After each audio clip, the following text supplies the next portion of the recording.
আমি জানি যে ওই দিন ভয়ঙ্কর পরিস্থিতি হতে যাচ্ছে। আব্বু আম্মুকে প্রথমে বলছি যে যাচ্ছি, টানা কয়েকদিন না আমি 15 তারিখের পর থেকে ঘুমোই নাই। তখন দেখি যে কোথা থেকে এই গোলাগুলিগুলো হচ্ছে। জানতে পারি যে জায়গায় একজন মারা গেছে, আরো 2 জনের গুলি লাগছে, থানায় আগুন দেওয়া হচ্ছে। এসে মনে হয় 2-3 ঘন্টা আমরা একটা আনন্দ উল্লাস করলাম, এরপর কোথায় যেন সব হারাই গেল। 5 তারিখে যে ঘটনাটা, 5 তারিখে মানে সারা রাত তো ঘুমাই নাই। সকালবেলায় ভাবছি আজকে কি হবে জানি না, আজকে হয় জয় নাইলে পরাজয়, দুটার মধ্যে একটা হবে। কিন্তু সবাইকে যেতে হবে, আমি একজন না যাওয়া মানে আমি কমে যাওয়া। এখন আমি জানি যে ওই দিন ভয়ঙ্কর পরিস্থিতি হতে যাচ্ছে। ইডেন বে কক্সবাজার সমুদ্র সৈকতের উপর নিজেদের একটি ঠিকানা। মাত্র 5 লাখ টাকায় আপনিও হয়ে যেতে পারেন এই হোটেলের মালিক। ইডেন বে, আ কনসার্ন অফ ভাইয়া হোটেলস। আমি কিন্তু জানি না যে জয় আসবে। সো আর আমি আমার টিমে সবাই মিলে হাঁটা শুরু করলাম এবং আব্বু আম্মুকে প্রথমে বলছি যে যাচ্ছি, ঠিক আছে, কোনো কিছু আজকে জানাই যাচ্ছি তোমাদেরকে, কারণ যাচ্ছি, কি হবে না হবে আমি জানি না, ঠিক আছে, আমি তোমাদেরকে ওইখানে যে পরিস্থিতি বুঝে একটা ফোন দিব, কিন্তু তোমরা চিন্তা করো না। তো যাওয়ার পরে দেখলাম মানে মানুষের ঢল ছিল এবং তখন যে একটা মনের মধ্যে সাহস যে না আজকে কিছু একটা তো হচ্ছে, ভালোর দিকে যাব। তো আব্বু আম্মুকে সাথে সাথে ফোন দিয়ে জানালাম কোনো চিন্তা করো না, আজকে আমাকে নিয়ে কোনো চিন্তা নেই, আজকে জয় হতে যাচ্ছে। তো আমরা হাঁটতে হাঁটতে লা মেরিডিয়ান ক্রস করেছি যখন, আর হাঁটতে পারছি না, পা ব্যথা, রোদ, ঘামে, আবার টানা কয়েকদিন ধরেই পরিশ্রম হচ্ছে। তো আর টানা কয়েকদিন না আমি 15 তারিখের পর থেকে ঘুমোই নাই, একটা রাতও ঘুমোই নাই।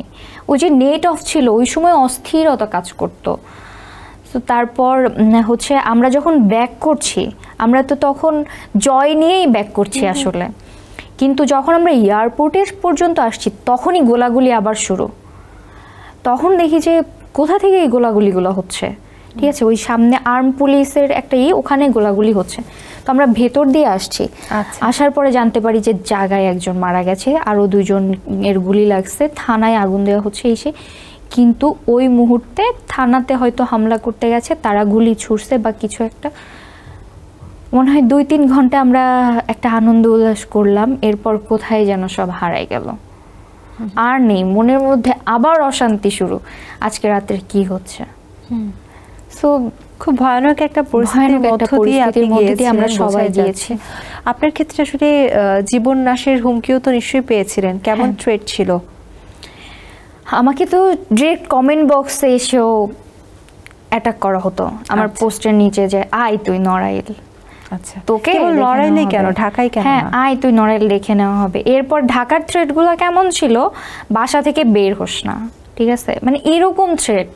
এবং আমি বললাম না যে আমাকে 2টা ছেলে যারা ফলো করছিল, আমি জগিং করতে যাই সন্ধ্যার সময়, আমি জগিং করতে কয়েকদিন গিয়েছি, ওরা দেখি সন্ধ্যার সময় আমাকে ফলো করছে। আচ্ছা, তো ওইখানে মানে আমি বুঝতে পারছি যে ওরা ইন্টেনশনালি আমাকে ফলো করছে, তো আমাকে এখন বাইরে যাওয়া যাবে না। তারপর বিপজ্জনক আসলে কি ন্যায়ের পক্ষে কথা বলার জন্য যদি এটা আমাদের জন্য বিপজ্জনক হয়, এটা কেমন কথা? আমাদের উপরেই তো আসলে আমাদের দর্শকরা আশা করে বসে থাকে যে হ্যাঁ, আমার যারা অডিয়েন্স আছে, ভালোবাসার মানুষ আছে, তারা তো চাইবে যে একটা এরকম সিচুয়েশন হচ্ছে আমি কিছু বলি, এবং আমি যদি চুপ থাকি তাদের আমার প্রতি একটা খারাপ ধারণা তৈরি হবে যে আসলে আমরা কার কাজ দেখি, কাকে ভালোবাসি।